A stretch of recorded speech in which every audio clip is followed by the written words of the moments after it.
All right, it's chip of the day. People love chip of the day. It's going to be a TPS25947 from Texas Instruments. It's a doozy.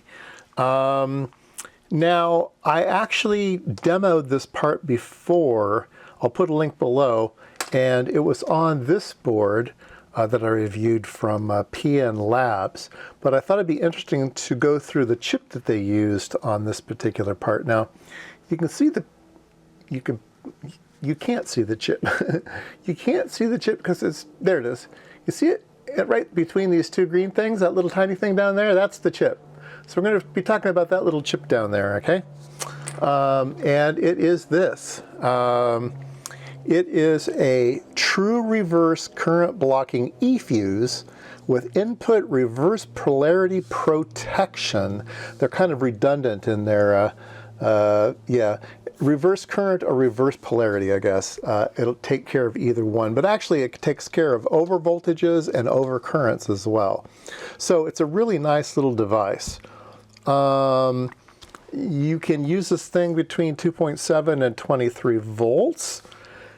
And it goes up to 6 amps, half an amp to 6 amps circuit breaker type operation, overcurrent operation. So it is a funny little part. Now, normally I would go through the data sheet, but the data sheet is just not going to give you an idea of what this part is. So we need to look at the block diagram. The block diagram is upside down. The block diagram, see, I can't even figure out what's side up with this block diagram. All right, so there's obviously a lot of stuff going on in that tiny, tiny little chip, right? So the first thing you need to take a look at is just this line here, okay? So this is the input voltage and this is the output voltage. So it goes through this FET and it goes through this FET, okay? And these two FETs will allow current and voltage to go through, but it also, you're monitoring the voltage with these comparators across the FET, so you can determine the currents going in this thing too. And you can detect the reverse currents and the forward currents, and so that gives you all the information you need for all this other circuitry to say, whoa, the voltage is too much, turn it off.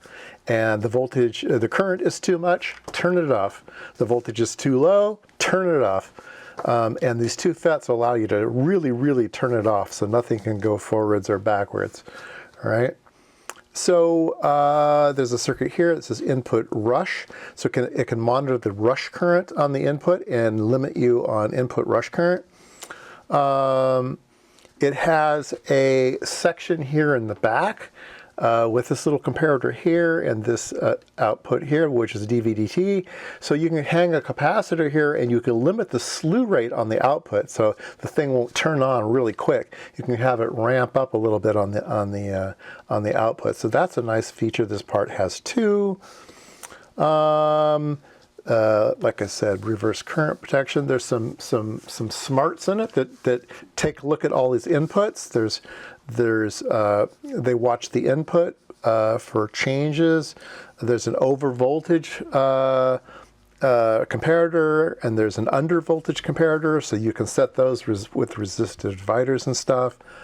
And let's see here, what else does it have? It's got more than I know about. Okay, here is a short detect. So a short circuit has been detected. It'll handle that. We missed a part here. It has a temperature sense and an over temperature protection. So if it gets too hot, it turns itself off. Yeah, there's a whole bunch of logic to make sure things are going on correctly.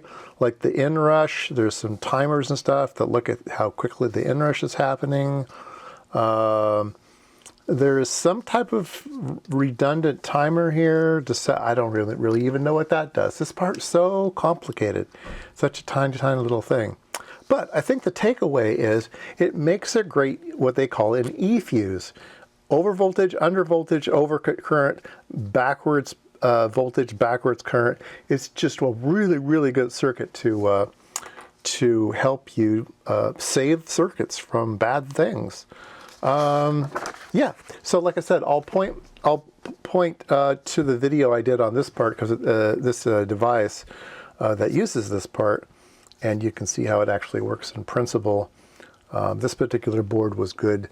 It has little jumpers you can put on it, so it'll fire, it'll crowbar at 1 amp, 3 amps, or 6 amps, and so that's the eFuse part of current. And then it actually had some jumpers on here for 3.3, 5, and 12. But obviously you can set it up to do anything you want. So yeah, very, very interesting part. I encourage you to go read the data sheet. The TPS25947. Yeah, nice part.